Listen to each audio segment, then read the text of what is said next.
It will not bite, right? Wait, it will not bite. It will bite you, bro. It will bite you. Just only 10 seconds, please. Ah, okay, get it out, please. Ayoko na. This looks amazing. I'm gonna speak Tagalog, okay? I'm gonna say some bullshit about you. I'm just kidding.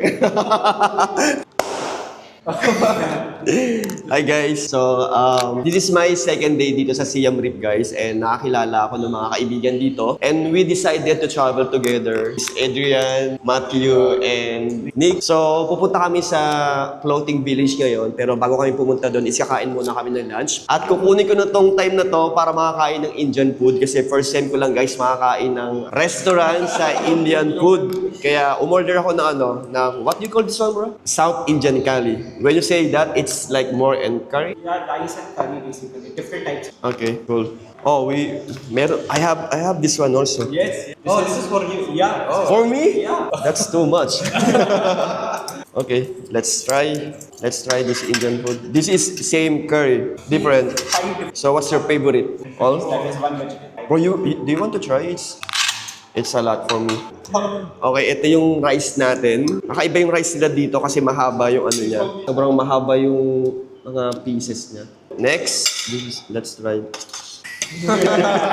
And this one is squash or something? Oh, this is like vegetable, chicken. Let's try. Ito yung magiging lunch natin ngayon. Good. Not spicy. I like this one. It's supposed to be spicy. Never tried it. Bro, I like this one. What do you call this one? Chicken curry. I like it. I like the foods. It's more better when there's no spicy. Yeah, I did not expect Filipinos not to like spicy, bro. Yeah.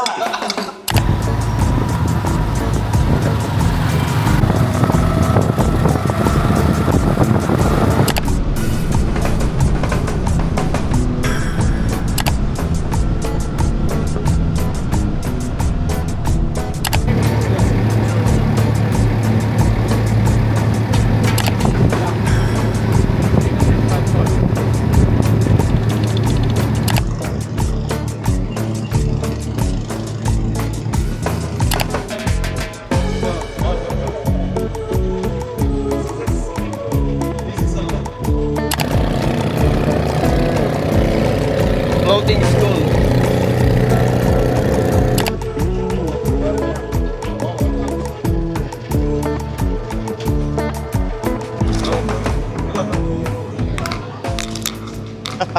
Hi guys, so hindi na ako nakapag-intro kanina kasi nalobat yung battery ko, at the same time yung storage ng camera natin is napuno. Pero after namin kumain dun sa may Indian restaurant kanina guys, dumiretso na kami dito sa may floating village.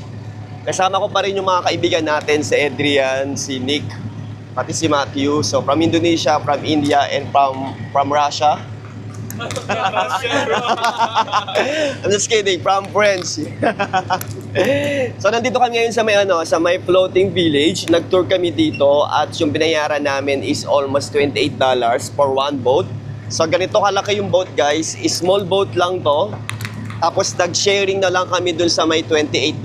So makita nyo guys, sobrang popular ng tour na to. Merong mga nagtutour din doon. And hi!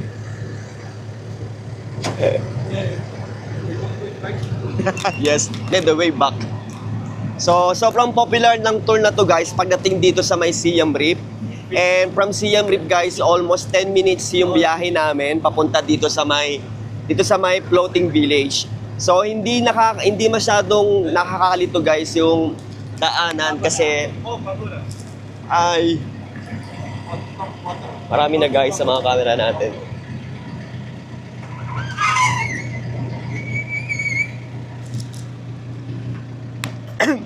Actually guys, meron kayong choices, pwede kayong mag-tour.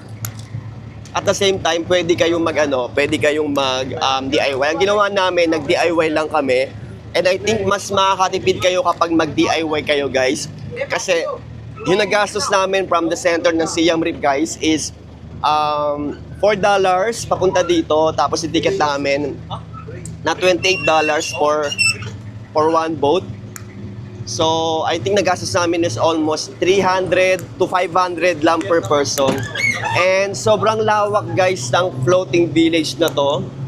Kung makikita nyo, merong school, merong church, merong kabahayan talaga dito. Para sila mga padyaw. What is this, bro? Do you want to check? Let's go. Ah? Free.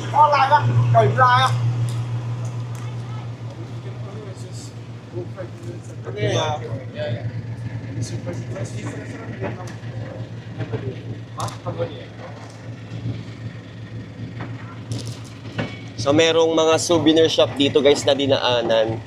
Ayan. So kung gusto nyo mamili, punta lang kayo dito. Bro, can you hold for me for a second?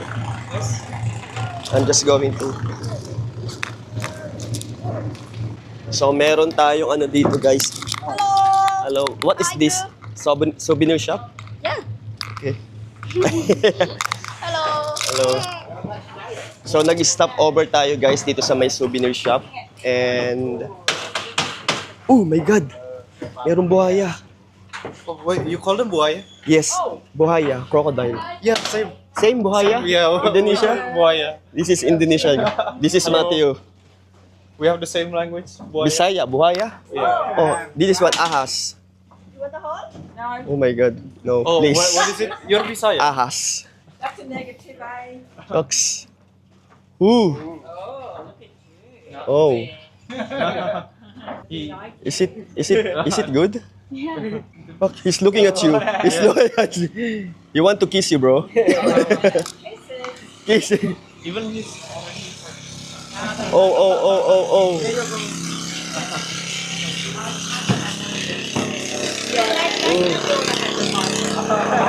Crocodile fresh. Mega crocodile. Parang ayaw kong subukan. I don't want to. It's scary, bro. My God. He is a pet. He's not scared. Ah. On the head. Ox.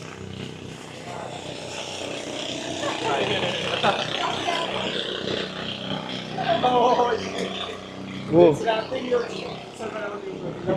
Start kissing you.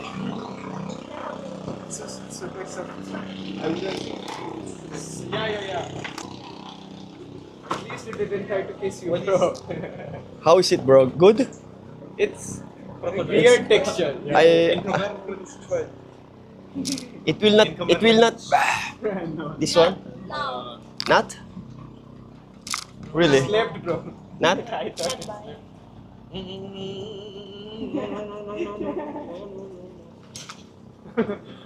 I want to try. Yeah. Only try, but I'm really scared. I'm really scared. This is buaya in Philippines. Yeah, buhaya in Philippines, same. But I'm scared. Wait, I need some video. I need a lot of proof. Oh yeah. Wait! Take a photo. No, I want video. Oh, it's so hard. Can you do some video, bro? Bro, can you hold this?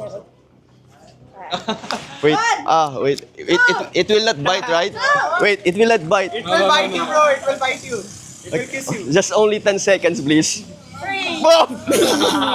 Ah! Oh, it's good. Oh, no, bro. No, please. No. I'm quite scared right now. Ooh. Okay. Get it out, please. Ayoko na. Oh, what is doing? You will Is it good? Can you put it out now, please? Please. Ah! Thank you. It's scary. Oh my god, where it is? Is it good? Can I touch it? Friendly. My friend. Friendly. What is name? Boy. What's Me? Why? No, that's snake. Boy. Can I touch the snake? Only touch, please. Clan. Kwan? Clan. Yeah, What's his name? Guys, grabe yung mga bata dito yung pinaglalaro nila na yung ahas. This one, bro. Hi. My buhaya. Buhaya. You're not scared, bro? Nah, I eat them You eat that? once. Really, you're I'm the buhaya eater. Yeah. you're a buhaya person. Huh? Tip. What? They want some tip. Huh? Wait, bro. Okay, maybe we can give some. You give me. Yeah, maybe $1, $2 for the experience at all. Oh, thank you. You get tip? Maybe.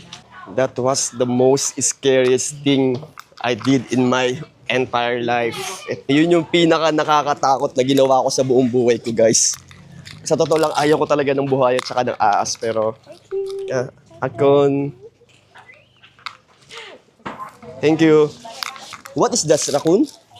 Yeah, raccoon. Raccoon? Is it good also? Bite? Bite? No. A bite. Bite? Bite. This one, big snake. The bite. No, bite is good. I try, but I'm really scared. I try, but I'm scared. I don't much like it. Water snake. Yeah, what has it? Meron pang water snake. Ah, okay. Night bite. What is that? Snake meat? Snake egg? Egg, the crocodile. You will eat that? Yeah, eat. Is it good? Yeah, good. Oh, really? So, shrimp. Ah, okay. So, you live here? Me live here. How many years? Oh, long. Along? Why do you live here? Why not on the land? Land. Yes. Stay here. Why you don't like land? Why? Only tall English. Why? I'm just curious. Why? Yes. You like living here? Live here. You like it? Yeah, like. You like it? Yeah, like. But you only always here on the your house, not going outside. No. Uh, Go outside, sit down. but you like it? Yeah. Okay. But the baby school.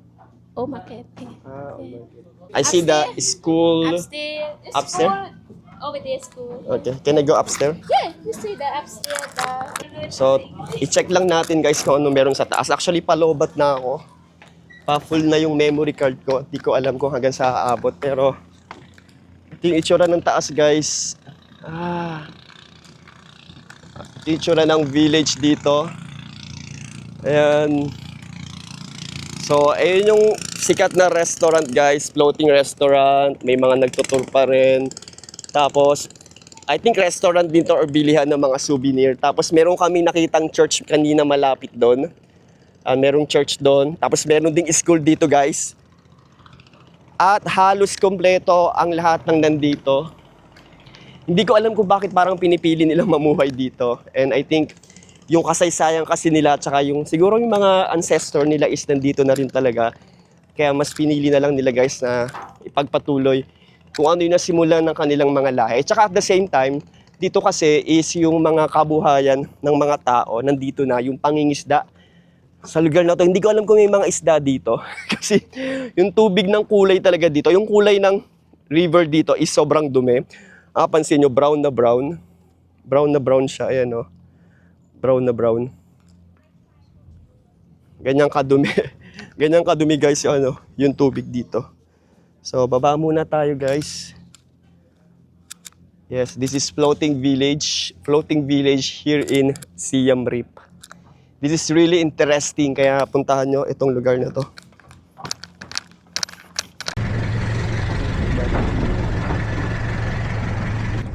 Okay.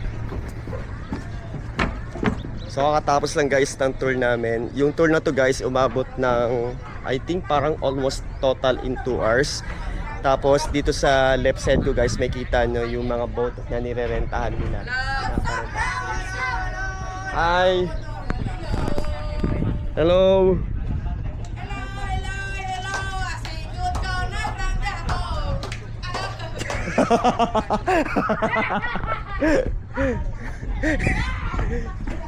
Let's go! Pinasayo pa tayo ng mga bata dun. So, dito, yung mga boat na makikita nyo, yan yung mga boat na magtutur sa inyo guys. Tapos meron kayong lalakaran na mahabang tuloy pataas, pababa. And yeah. I think isa to sa mga magandang gawin para makita nyo yung kakaibang culture dito sa Cambodia. And for me, it's a really good experience na makapunta dito sa may floating village nila. Hi. So, pabalik na tayo guys sa may hotel, sa may hostel. And mamayang gabi, ang gagawin naman natin ay pupunta tayo sa may circus show.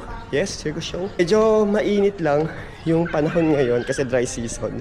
Magdala kayo ng electric fan, maliit, sunscreen, o kaya payong na alam ko naman na ayaw nyo mainitan. Di ba? So I think dito ko na i-end yung video. Tapos dito pala, ito yung ticket. Ito yung ticketing office nila. So dyan kayo bibili ng ticket. Dito meron meron $28, $38, $70, $90. Depende kung ilang tao guys yung sa boat. Pero pinili namin is small size lang, $28, 1 to 5 person. Ito yung labas ng ticketing office.